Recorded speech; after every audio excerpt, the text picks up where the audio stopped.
কি হলো? দাদি কি বললো? নতুন চার্জার আনতে। দাদি কি বললো?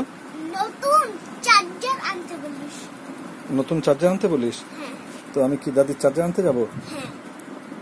কখন যাব? আমি যখন গভীর ঘুম ঘুমিয়ে যাব। ও, তার আগে এখন কি করব? এখন তুমি কি করতে চাও? তুই বল। তুমি বলো। আমি তো কিছু আদর করতে চাই। আচ্ছা। তাহলে হবে? হ্যাঁ। মোবাইল না দেখলে চলবে? না।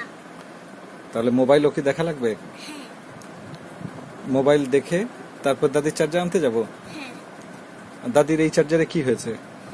দাদি বলেনি কিছু এই চার্জারের কথা। তাহলে নতুন চার্জার আনতে বললো যে? তাহলে বলে আসি কি কি কারণে নতুন চার্জার আনতে বললো? হ্যাঁ, কি কারণে বললো এটা একটু জিজ্ঞেস করে আয় তো।